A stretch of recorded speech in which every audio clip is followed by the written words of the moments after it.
Welcome to Sober Dad Crew, the podcast where we talk about all things sobriety, recovery, parenting, music, tattoos, work, and more. For more information, please visit soberdadcrew.com. My guest this episode is Samuel Freiberg. Sam and I connected on LinkedIn, and in this episode, we talk about being publicly sober in our workplaces and professional networks. All right, Sam, welcome to Sober Dad Crew. Thanks for having me. Absolutely. So we connected on LinkedIn. Yeah. That strange world of LinkedIn. I don't have LinkedIn world. Professional. Stranger every day. I don't know if you pay attention to it. The world is stranger every day. I mean, 100%. And it's funny, when I started this, it was really kind of Instagram based, and I would sort of throw things on LinkedIn, but I found like a lot of pretty interesting people on LinkedIn, and it's kind of this stealth, sober, professional thing.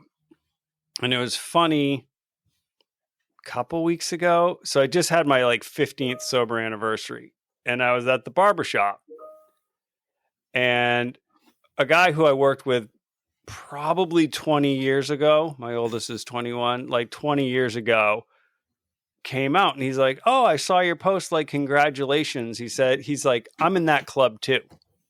I was like, "Okay, I see how you roll. You're not public about it. That's cool." But I was like, "All right, there's just a lot of people out there who just have had some struggles, but are figure their shit out. We go to work, we do all the things." What I love is the, if you know, sometimes people almost on accident end up in real positions of authority, right? So, they've been sober 15, 20 years and they're hiding, right? Hiding is the wrong word. They're not so open about it. Yeah. It's just not important to them. And then somebody like me just coming up, right? So I'm younger, and I started my professional career later because I couldn't even do college before I got sober. That it truly is like a mafia. So sometimes even these people know each other, and they know, two people in positions of authority who are doing business with each other know that they're both sober. And it's been crazy to me. There's a joke that I tell, that, and I heard it from an old timer. The only thing that you can't get in AA, or in the program is, a nuclear bomb or a baby. And then I went, and everything else is we could connect people together to get to whatever else we needed. And then I heard this whole, I don't know what you call it in upstate New York, but a lead or a share about how somebody had tried for, 10 years to have a baby. And then through AA, there was this opportunity for them to adopt somebody had passed and their kids needed parents, and then they got a baby. And now I had to change my joke, right? That now I don't know, state of the world, you might be able to get nukes. You might be able to get yeah. Yeah, that's true. Yeah. I mean, I think everyone's going to get fired, and you can just walk in and be like, "I'll take that. That's good. I'll put it in the living room." Yeah. Firing all the nuclear security guys without knowing what they actually do is pretty comical. Yeah, it's not an A-class move, I thought, but yeah. There's some shit going on. I end up getting political. It just happens. That's okay. The whole world is political, right? Right. Everything is politics. I know. When I figured out economics is political, you're like, oh, right. I took a class in college, political economics, and I'm like, wait, it's inherently political. You don't need to put political in front of economics. Poverty is a policy. Yeah. All these different things. 100%. Also, drugs and substance abuse, in the 80s when we were flooding inner cities with drugs and then throwing everybody in jail. That was a business plan. And even now, my wife works in recovery. She's been sober a lot longer than I have. She got sober when she was 16 still. So she's working on 16, 17 years of, being strong for the program. And she works in a treatment center, and even that's still all business. Right. Yeah. Yeah. So let's circle back a little bit to some dad things. Sober dad crew. Yeah. Yeah. We talk about all of it though. And we'll talk about CPA shit too, even, but, how many kids do you have? We just have the one. So, my daughter she came the day after my birthday. back in 2023. So we're just getting to the fun part, right? Tantrums and strong ideas about, you know, the way that things should go and the way that things should be. And I'm here for all of it. It's so much fun. So I realized at a certain point in time that toddlers and teenagers About are the same, really right? similar. They're Yep. super similar. They're just bigger vocabulary, greater ability to slam the door. Yep.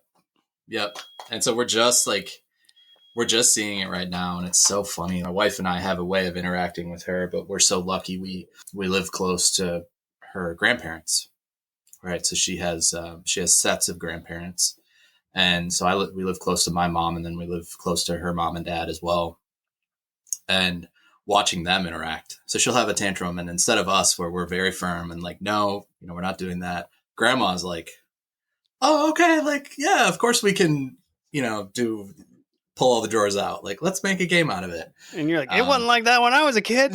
It was probably with my Yeah. grandma, right? And it's so cool to like watch them, to try and learn from them how to deal with it. Like, you got to learn something. They, you know, my wife has a bunch of step siblings, a large blended family, and that woman knows how to raise a kid. Like, she knows how to do it, to raise a happy, well-adjusted kid.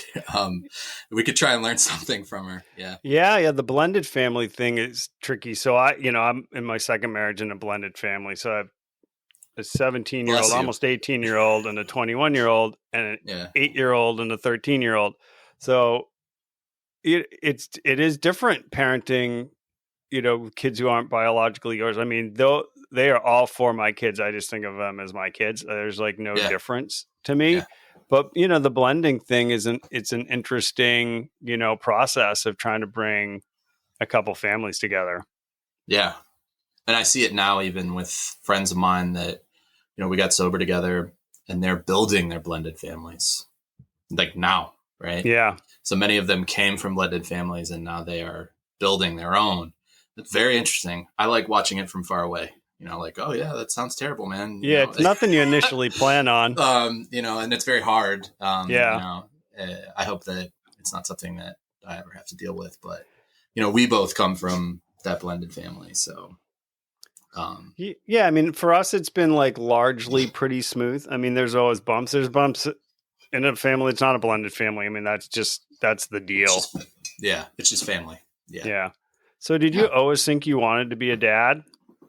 I liked that idea. I mean, I don't think when I was like 12, I was thinking about being a dad, but definitely when, you know, you get a little bit older and you think about settling down. One of the beautiful things about when you quit using substances is you really get a lot of choice, right? Into what you want to do, right? The world is your oyster. So, you know, it is. I have people that I still stay in touch with all the time that are my age, same amount of time sober, and they're ripping and running around the lower 48. And, you know, they travel 2 or 3 weekends a month and they're going to Vegas and they're going to music festivals and they're doing all this. I would call it crazy, right? Crazy to me. I don't know when they ever sleep. Right. But that wasn't super attractive to me, like that lifestyle. I wanted to settle down, and I joke with my wife, you know, if we could afford 6, we would have 6, right? If we were on 100 acres and in a different, you know, area, we'd be just pumping them out because I do. Yeah, it's expensive, the kid thing. Yeah, the world's expensive. Yeah, I have cousins in Pennsylvania. They have 11 kids in their family. 11 kids. A girl, 9 boys, and then a girl. That is a lot of children. Mealtime at their house was crazy. I mean, I can't imagine like the straight up grocery bill, even if you're as frugal as possible to feed, and just the production. He literally went into the dairy business so that he could help feed his family. Yeah. Like, this is an established guy, has a business. Like, it wasn't that they couldn't afford it. He was just like, I'd rather know where all this ground beef came from. And so we're going to buy a farm and move out there and raise these dairy cattle. And then we'll we'll eat this beef. But yeah, no, I can't imagine. I can't just with one, right?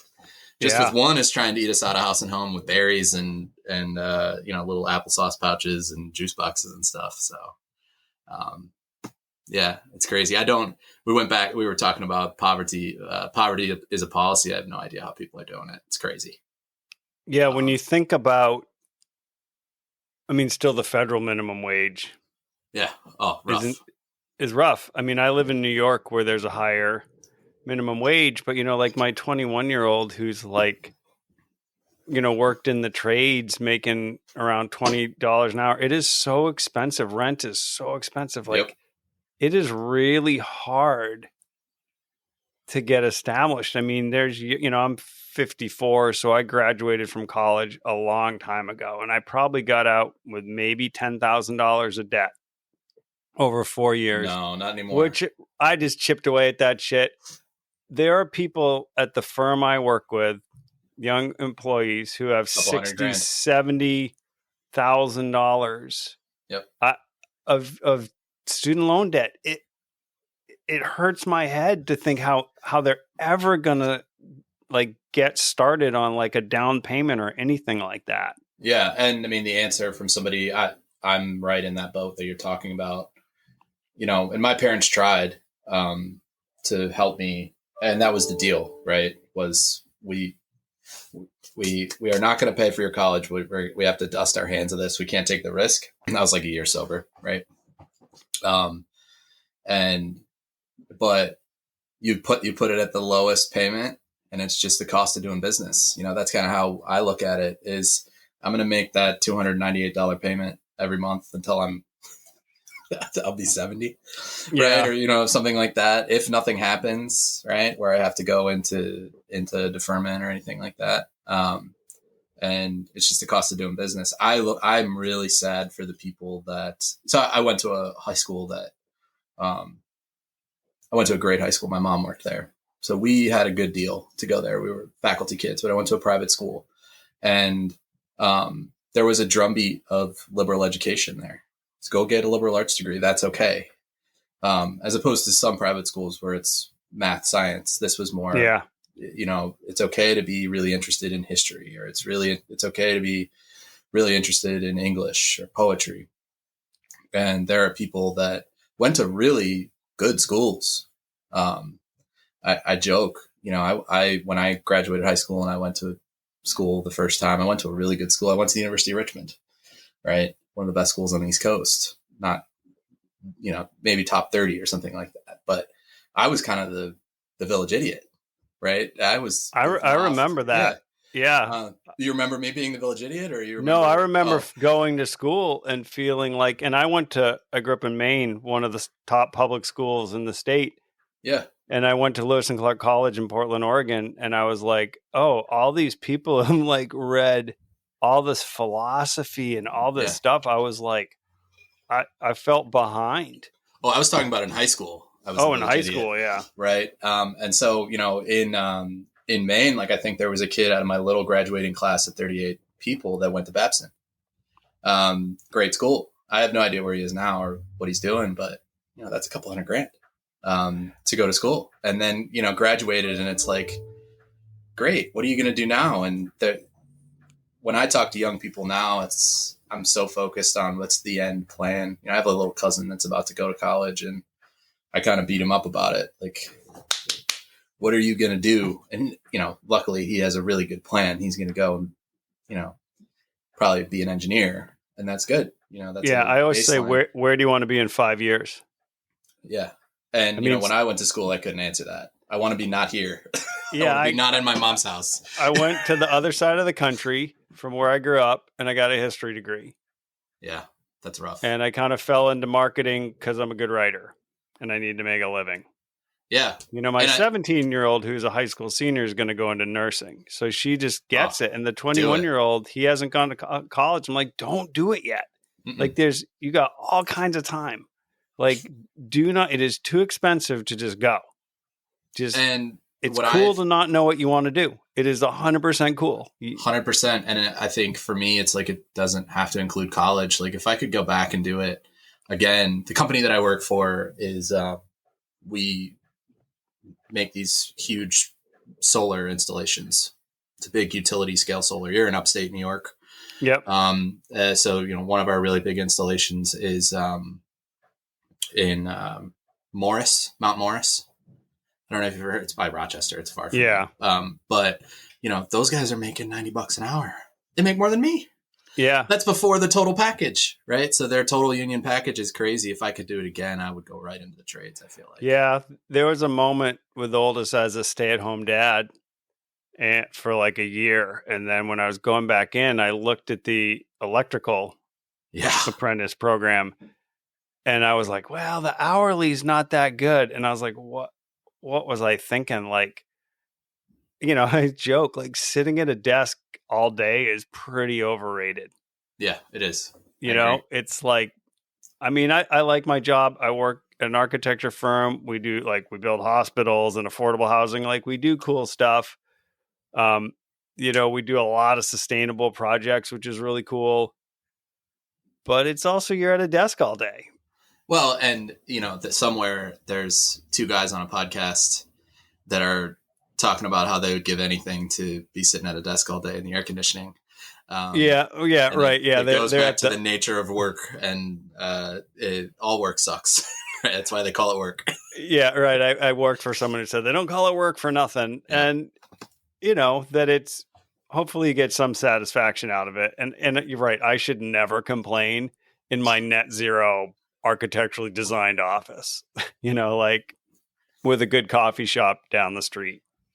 I try not to anymore. Like there was a time when I really bucked against it, and now it's just, this is what the next 30 years are going to look like, and just try to make the best of it and smile every day.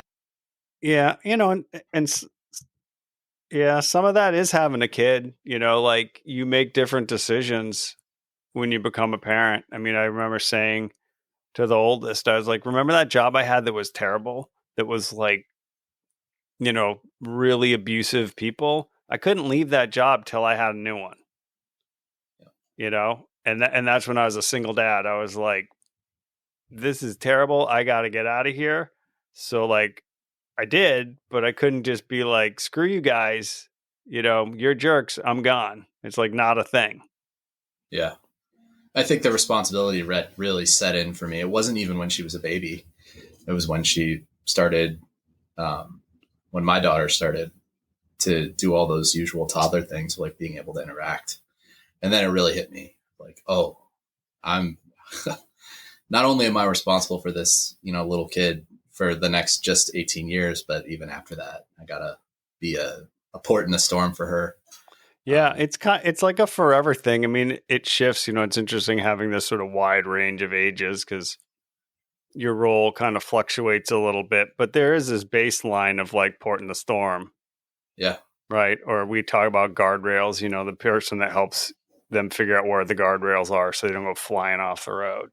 Yep. Yeah. And as somebody, both of us who have done that, flew off the rails. I don't know about you, but for me, I was pretty far off the rails. Yeah. I didn't fly off the rails. I kind of like oozed. I was like a medicinal drinker to deal with depression and anxiety. So I wasn't like a getting drunk guy, but it was like 3 glasses of wine kind of thing, like as like some theoretical, way to deal with anxiety and depression. Spoiler alert, it didn't work very well. Yeah. I would say I was actually the same, where it just, yeah. But then also with the getting drunk and being crazy. Yeah. Can you kind of dip into that a little bit and talk about sort of where that started and, the journey to kind of getting sober? Yeah. So, always, from the first drink that I ever took, we always, people drank around me, right? Not to excess. But people drank around me. It was always like, can I have a sip of that? Right. Or can I try it?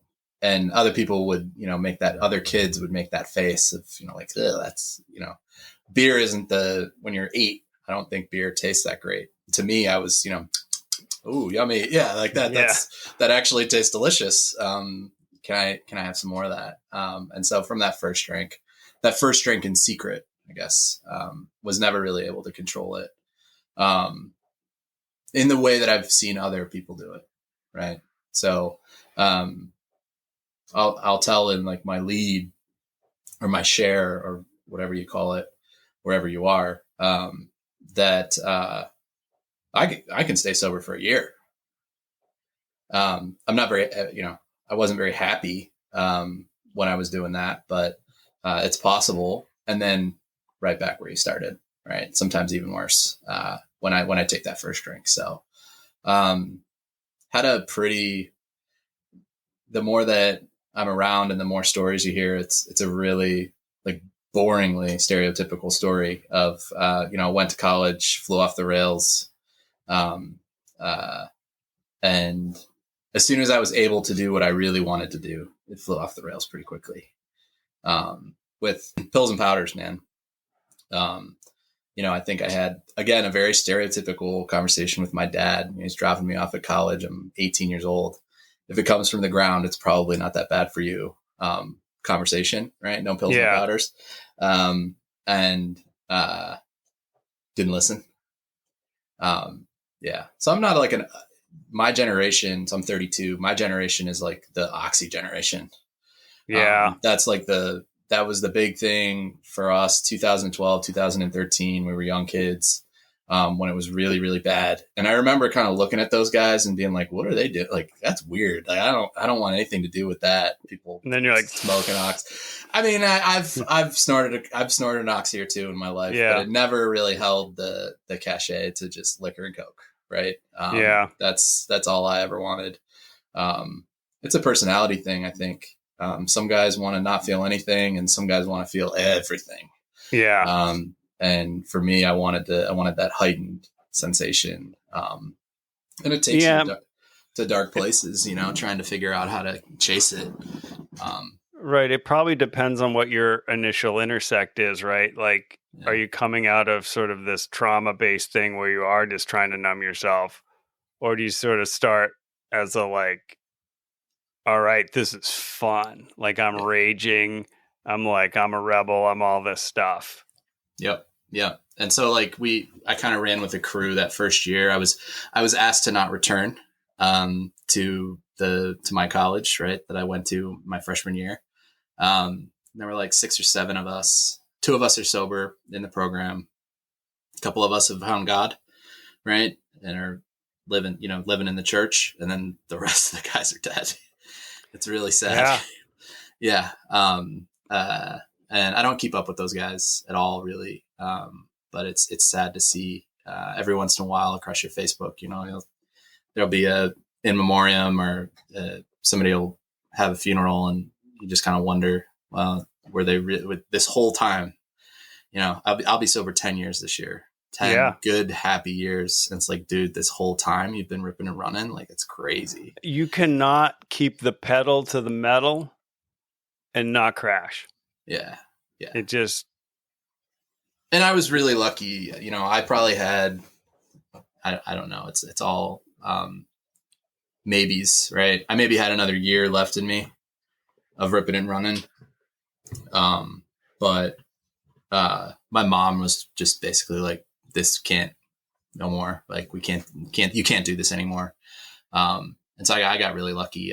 She knew that if I went to treatment somewhere here, I would probably just walk out. Right. Yeah. Very real. And I just would have walked out and it would have been even worse. And so she set it up so that I could go up to a place in Ann Arbor, Michigan, kind of like a semi-private place, not truly private, but it's just, it's not like attached to a hospital or anything. It's not a spin dry. So it was funny. They had an intervention with my whole family, probably 12 or 15 people there. Everybody read me their letters. And then, the original deal was that I would go for 10 days. And I think I came home like a year and 3 months later. And I always joke that they shanghaied me. Right? Yeah. I mean, 10 days wouldn't have done shit too, But I would have dried out. Yeah, I would have dried yeah, out, but it wouldn't have helped. No. yeah. Have you seen Baby J? Baby J. John Mulaney's comedy special? Oh, I may have seen pieces and parts of it. Yeah. It is worth, if you're in sobriety, it is worth watching. I mean, it's funny as shit, but it is dark. And he has Yeah. this line. He's like, you're really, really drug addicted when the first thing you think when you open the door and see all the people is intervention. Yeah. Yep. Like, oh no, the jig is up. Yeah. I mean, were they all in the room and you were invited over for pizza? No, it was like 7 o'clock in the morning, and I was upstairs, like in my mom's house, and my grandpa and my uncle came upstairs and woke me up. Yeah. Oh man. Yeah, but to me, it was incredibly, like, when I look back on it, it was incredibly freeing. That the jig was up and I didn't have to. It was suffering, right? It wasn't fun. Yeah, I mean, it was an act of love, really. Act of love, yeah, exactly. And I've seen that, like, even just really recently. I had a friend that was really struggling. I don't know if he's one of us. That's for him to decide. A guy that I used to rip and run with, right? At a different school. We've stayed in touch this whole time. I love his wife. I love his kids. And he was really struggling with some mental health stuff. And the relief on his face, I got in the car and drove down to Columbus at 1 o'clock in the morning, and I shanghaied him, right? Yeah. That's what I did, right? I didn't know what was going to happen. They ended up keeping him at the emergency room that we went to. And the relief on his face, right, of like, oh, I don't have to do this alone anymore, was beautiful to see.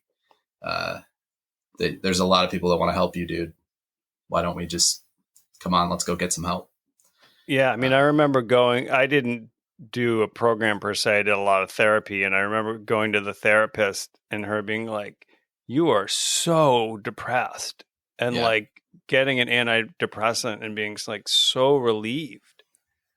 And there was this moment. I hadn't even taken it yet, but you were relieved. Just relieved to have know that there was something wrong, right? Like it wasn't just, this isn't just my existence, and there's I can get better, and it was a lot of years of therapy. And I just remember this moment of 2-3 years into therapy when I was walking around, I said, oh my God, I just feel like I remember this guy, and he's back.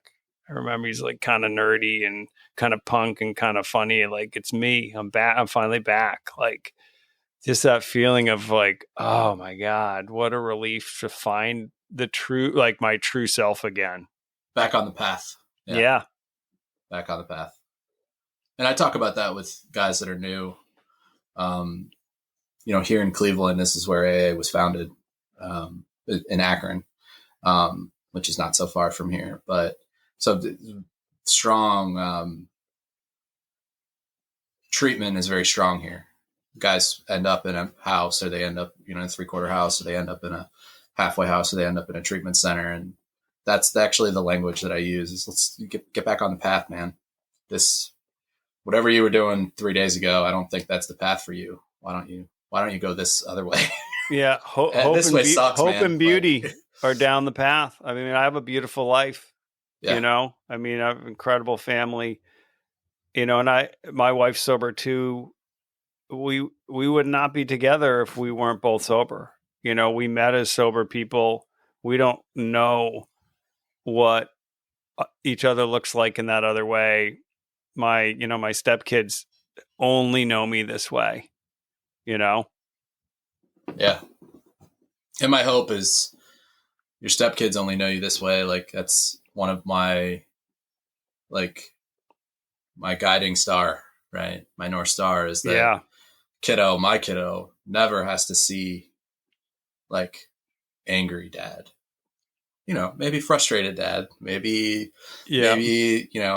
dad didn't get his way or something like that, but never pure. And that was something I really struggled with, was anger and outbursts of anger. Kids definitely don't like that, but it does, right. After 15 years and you're 10, I don't ever feel any temptation. I really don't. Like my mom has Alzheimer's and we were just there visiting her, and she is like not in good shape. It's hard. It's so hard, but never ever in that did I think I just want to drink. It was Yeah. hard, but I was present, you know. I was present for like telling her I loved her, you know? And so I do say to people, it can get easier if you dig in and do, a program or therapy, whatever you do that helps you dig into the root stuff, it will get better and it will get easier. Yeah. And the only language I have to talk about it is like the language of AA and of God, right? Or higher power, or whatever you want to call it, where that has been entirely removed from me. I have no, it's hard for me to understand even sometimes. Somebody will call or you'll be talking to somebody and they have a couple of good years sober and they'll say, all I think about is drinking. And I don't, I mean, I can be empathetic and sympathetic because I remember what that was like, but I don't even have a frame of reference for it. It's really beautiful.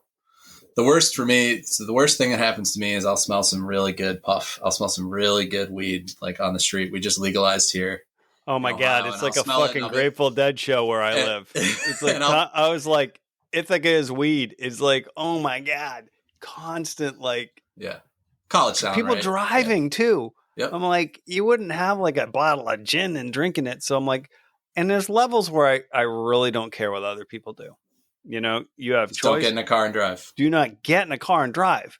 Yep. Like, it just seems pretty basic. Especially with the concentrates now, like, it's funny, like we'll talk to the old heads, the old men, and explaining to them, somebody will come in to a meeting and say, I'm addicted to weed. And they're like, what does that even, like, how does that even happen? And you have to explain to them, well, when you were 27 years old, the best stuff was 6%. And now people have available to them 25%. It's like smoking crack. Yeah.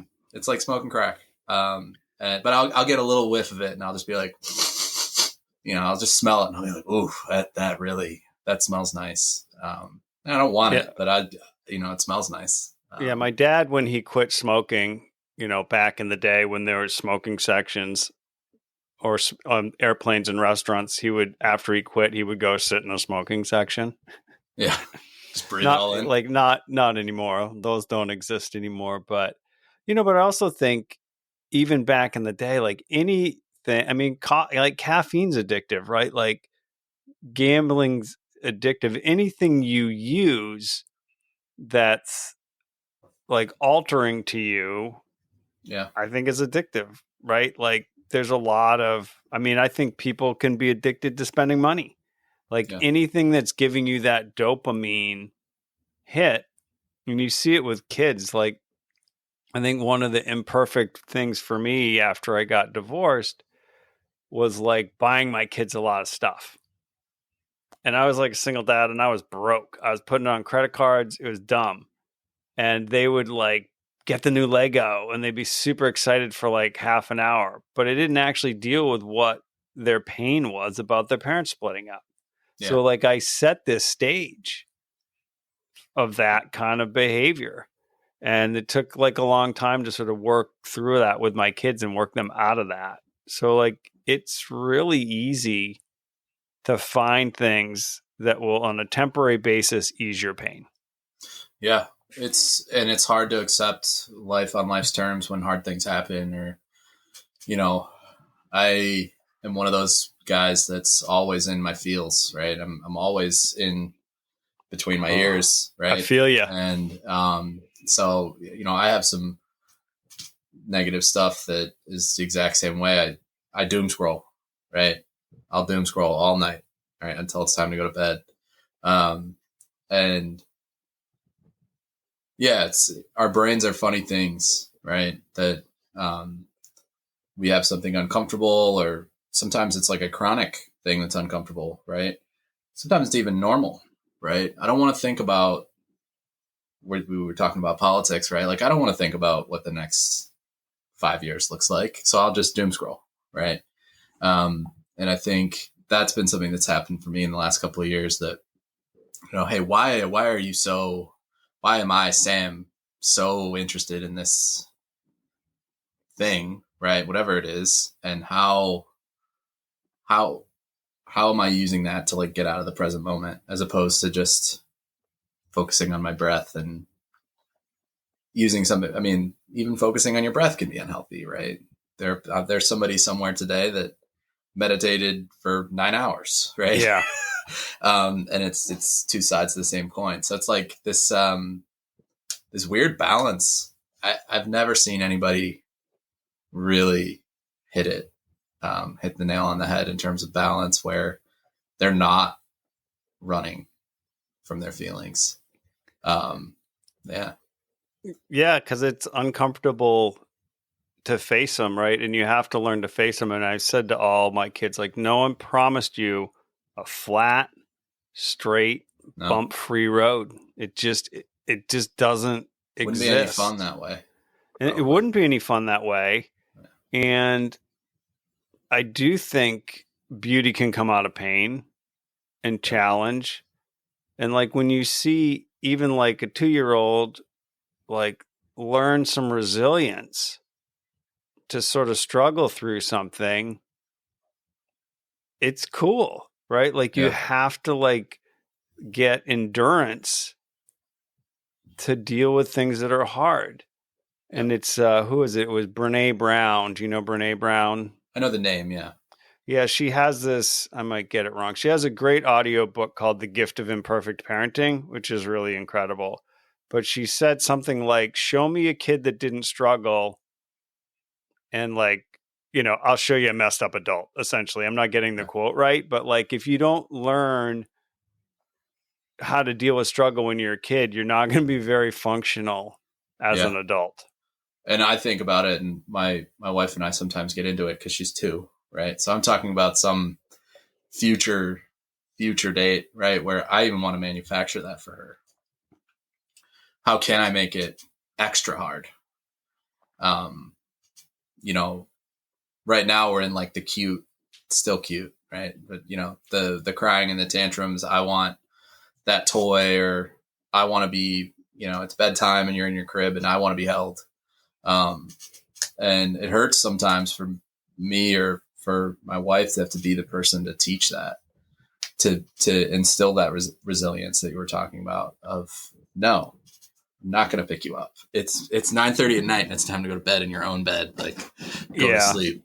But it's going to be. I look at it probably as one of the great joys that I can look forward to. Of if we just stick with the program, of kind of like standing firm, right? That in 20 years we're going to have a well-adjusted, good kid.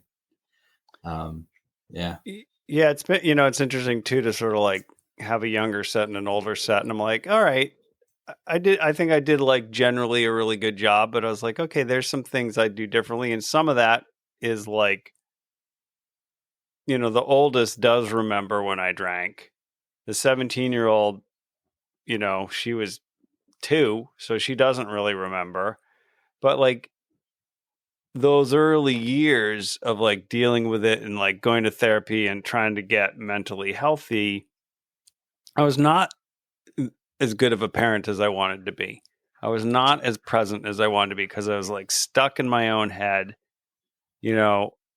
and your kids deserve you to be present for them.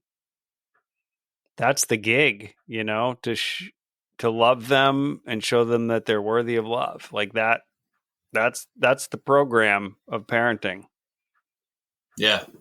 And it's been weird for me the last couple of years to be sober, but still not be super happy, right? Self-actualized, all these different things. Like, it didn't, still working with the ideas of like, it didn't turn out the way that I wanted it to, or the image that I had in my head. And teaching her, even at 5, 6, that yes, daddy is very happy. Daddy still goes to therapy. Yeah. Right? Like, yeah. There's nothing wrong with having a good therapist at hand. My wife's a therapist, so like shout out to all the therapists whose work is a Right. lot harder than God what I bless do. her. Your wife too, right? Like Yeah. I was like, do not complain about your day. You're not making safety plans for suicidal people. Right. Right? Like, all right, get the damn proposal out the door, and that it's not that serious. I'm not like trying to save lives or something. Yeah. I remind myself that all the time. Nobody's going to die if we don't get this right. Yeah, you like my typo. Like I think about this with my daughter's going to be a nurse. I'm like, my typo is just a misspelled word. Yeah. Like, and that's actually what my wife. She's a nurse. She's a nurse practitioner, and so yeah, no, it's like right in front of my face that exactly what you're talking about. Yeah, that's super cool. And she works in addiction. That's her specialty. Yeah. Yes. So she works at a treatment center. It's actually where I met her. We have a little me cute story. It's pretty good.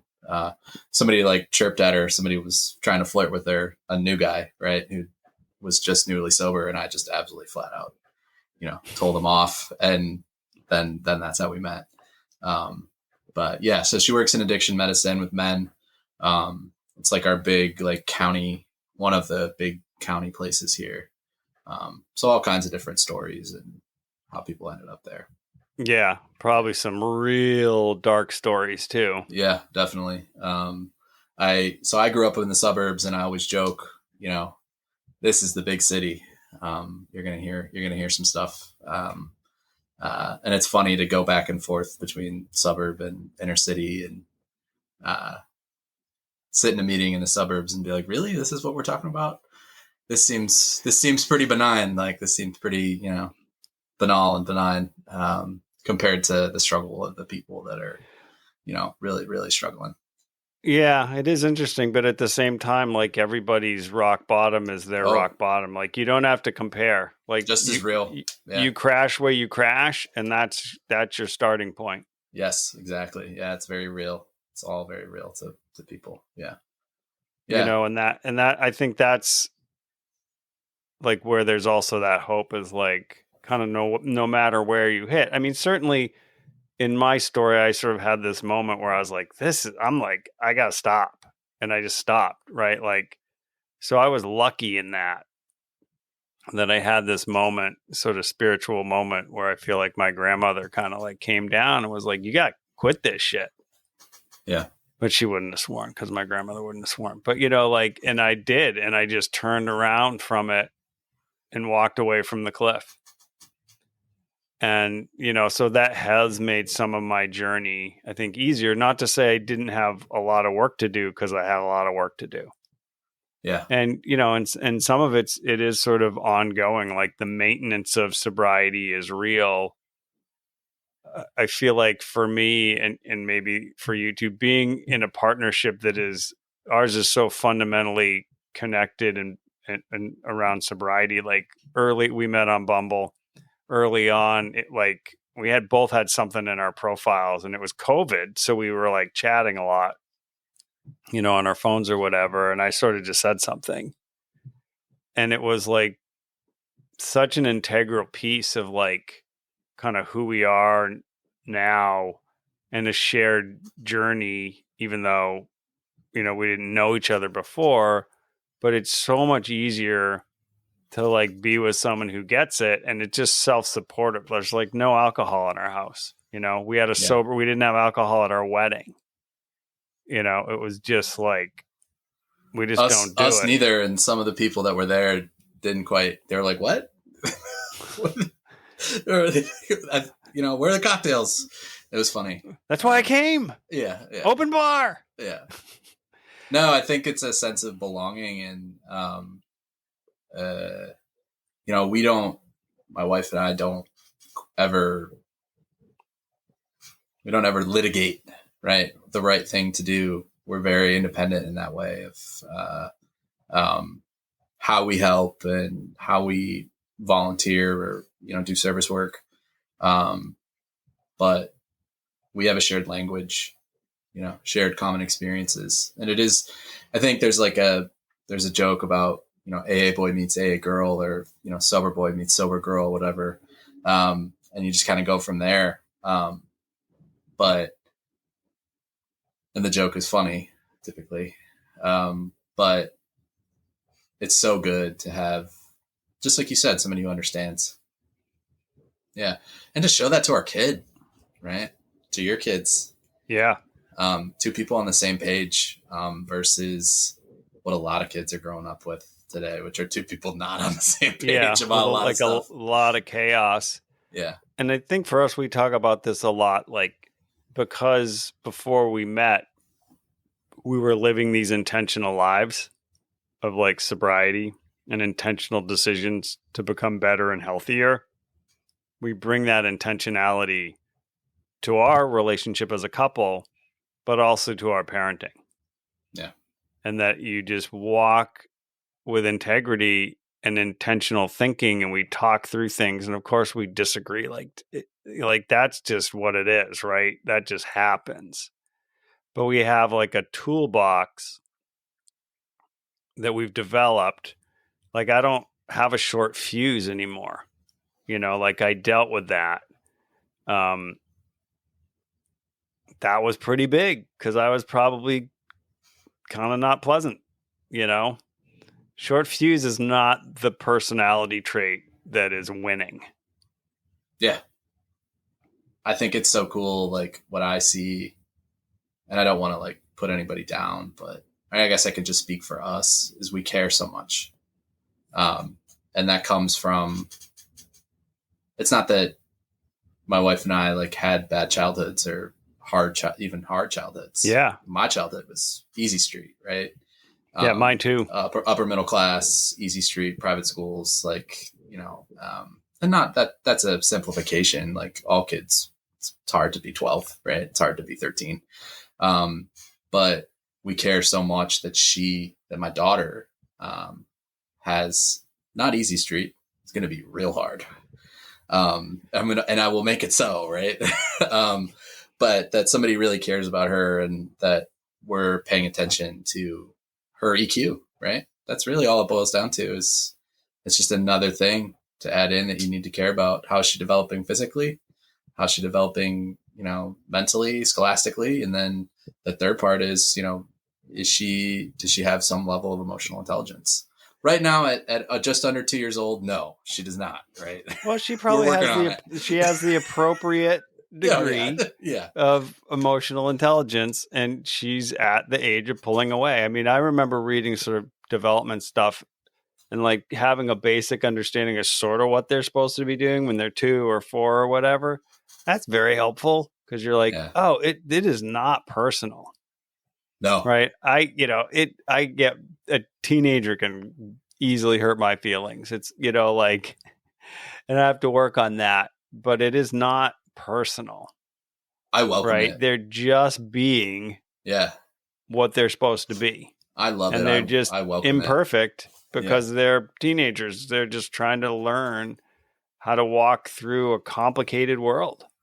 And the background with her, with my daughter, I agree with you. First of all, it's like a beautiful thing to see. Like the background with her, she had a horrible birth, and did 30 days in the NICU, and they told us all these scary things, and was without oxygen for however many minutes, and kind of a traumatizing experience for us. But for her, like it's all bonus points. Yeah. Right from your first day, it's all bonus points, and so. It's all house money. And she doesn't know that, but, when she has a little tantrum or she doesn't want to go to bed or whatever, that to me is so exciting because I hesitate to say it, but it's normal, right? That a kid will have those, like emotional disturbances. It's so good. It's hard in the moment sometimes to think that, but, we're so lucky. But imagine that, because my 17-year-old, she was an emergency C-section, not, no NICU or anything, but I remember like being in the operating room and the surgeon just saying, "Can I go? Can I go? Can I go?" Waiting for the anesthesiologist. I was like, why am I was like, never been more terrified. Yeah. Like everything was on that table, my world. I mean, her older brother obviously was with my mom at that point, but I was like, so terrifying. But imagine trying to do that not sober. Oh, I have no frame of reference for how I would have been able to do that. Yeah. Yeah. And even in that moment, like people have talked about it with me, like in that moment, they took her, right? They took the baby, they took our daughter. Like never crossed my mind. Yeah. Just next right thing, what's the next right thing to do? Yeah. My wife always says that, like, what is the next right thing to do? I mean, I use that all the time. I use that at work. Like that is probably one of the greatest pieces of advice you can give to anyone is you don't have to figure out the whole thing, your whole life. Just what is the next right thing to do? And you do it. And then you figure out the next one after that. It makes it very simple. Yeah. Yeah. Very simple. And then also, situationally terribly complicated. Yes, because the next right thing might not be the easy thing. Or you don't know what the next right thing is. Right. And that's hard. Yeah. Yeah. No, but you don't have to just go off the rails. Right. You don't have to figure out the next right thing in the first second. It might take some time to figure it out. Yeah. And what has been so cool for me is probably the last 5 years is being able to trust yourself a little bit, that you do actually know what the next right thing is and then just go do it, as opposed to sitting and thinking or asking for help or, I don't need to. I would spin and perseverate. Right. Like that was my thing. You would just freeze. Yep. You didn't know. And that's part of that gift of sobriety is like, actually, it's sort of what I said to you, like finding yourself again and trusting yourself. And that does take time. Yeah. Yeah. And especially as life kind of blossoms and grows, it gets real. It's been my experience that it gets real hard. It can be really easy if you, the person, makes an effort to keep it really easy. But my life is all kinds of stuff going on. Sometimes the next right thing for me is to drop everything. I'm going for a ride on the motorcycle. Like, I'm done. Not today. Fight the good fight tomorrow. My wife will be like, you need to go downstairs and put your records on. Yep. Like you do, like self-care is real, and as a parent, it's like tricky. It's time consuming to be a parent, like we're at soccer practice and you just straight from work and you get home and it's 9:00 and you're tired and, but you have to have a self-care kind of regimen. Yeah. With our young one, I talk with my wife about like the carnies, right? You go to like one of those little carnivals or whatever, and those people have been working all day. They're going to pack it all up and go somewhere else and do the exact same thing. And that's what we talk about. Like, let's put on the show. So, our daughter wakes up at 6:30 or 7, and that's the beginning of the show. And the show goes till 9. And then we need to do whatever we need to do to be able to do it again the next day. Yeah. I mean, it's funny. We were this weekend, there's a big soccer tournament, and my wife and her sister and one other mom kind of ran the concessions for the whole thing for 2 days. I was painting our addition for like half a Saturday, then took the 13-year-old to soccer, and then she played in the soccer tournament Sunday.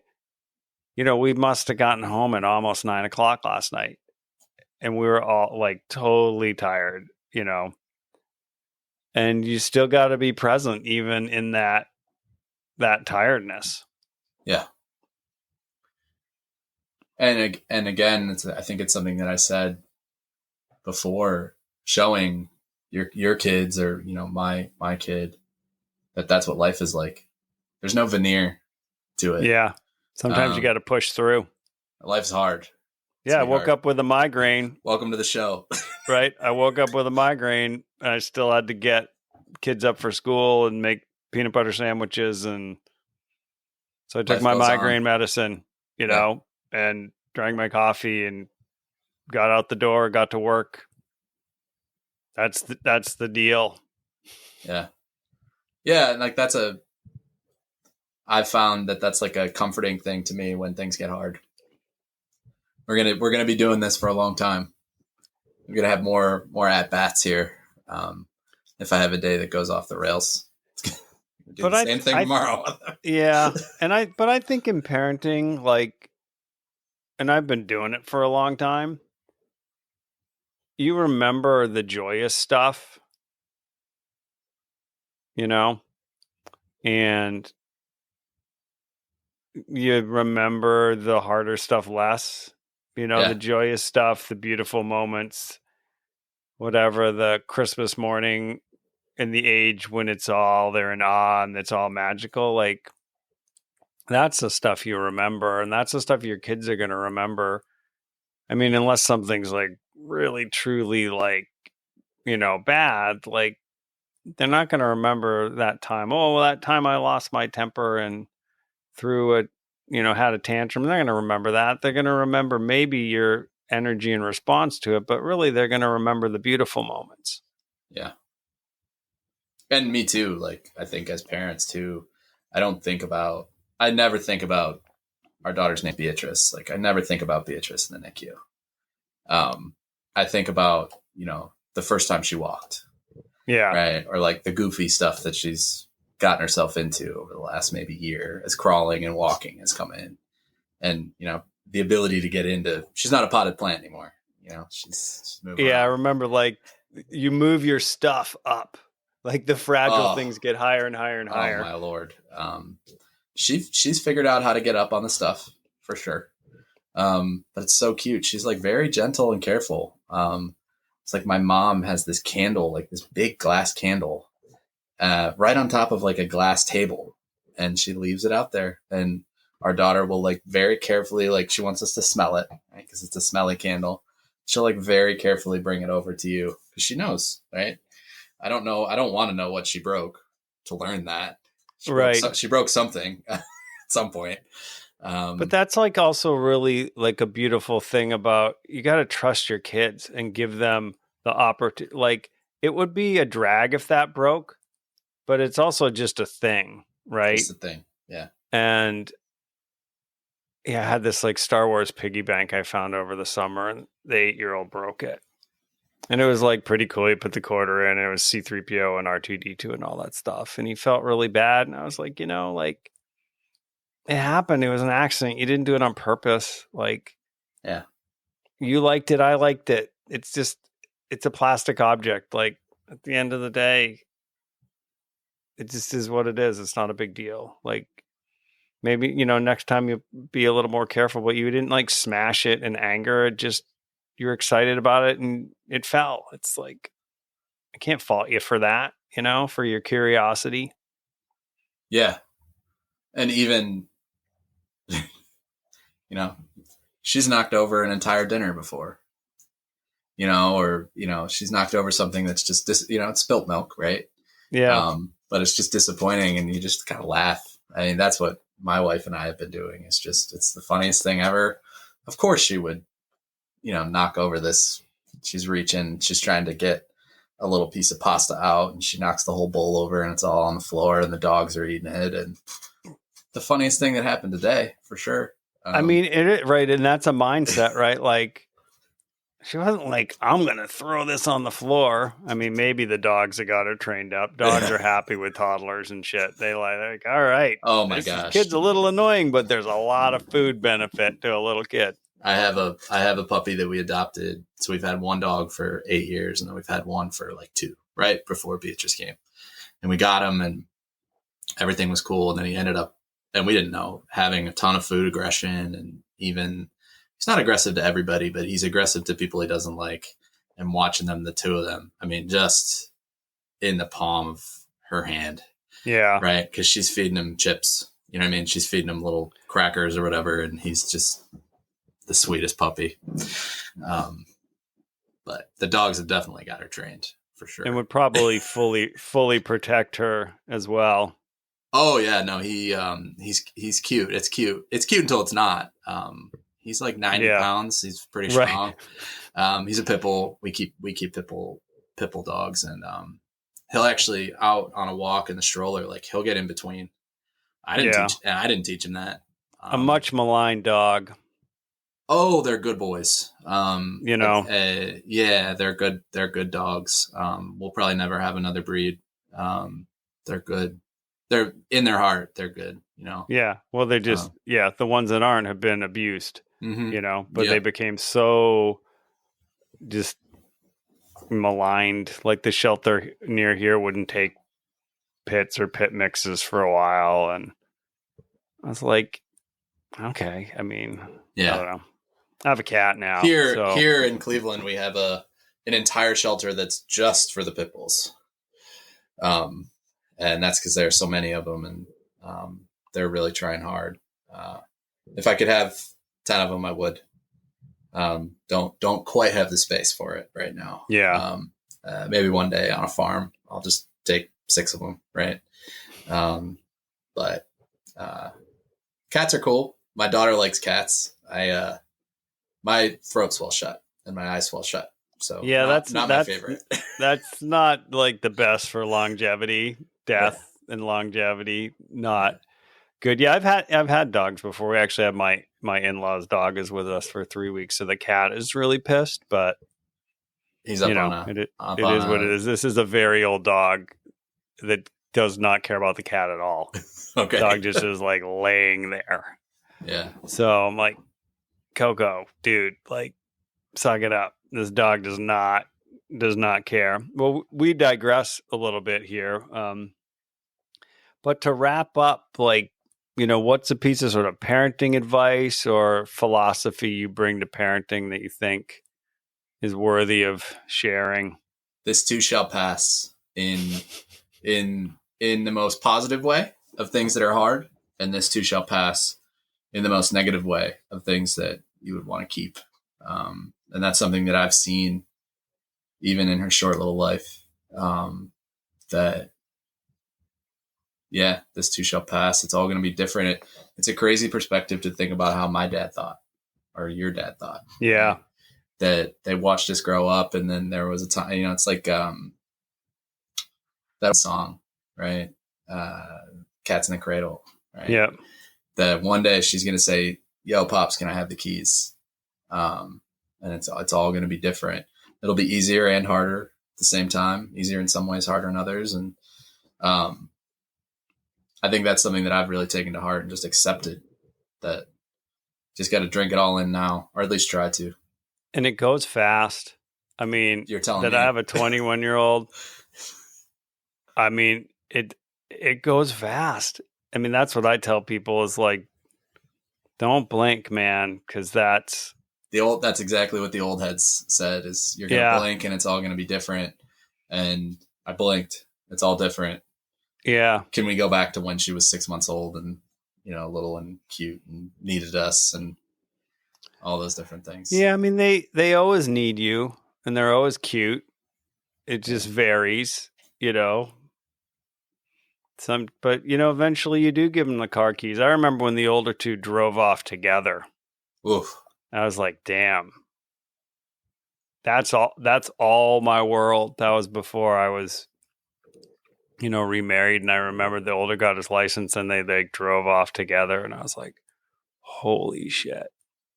Yeah. That's everything just drove away in that car. I have and no they came frame back. of reference. I have no because you also can't have them not. You can't like do this weird shelter stuff. You got to give kids room. Yeah. Yeah.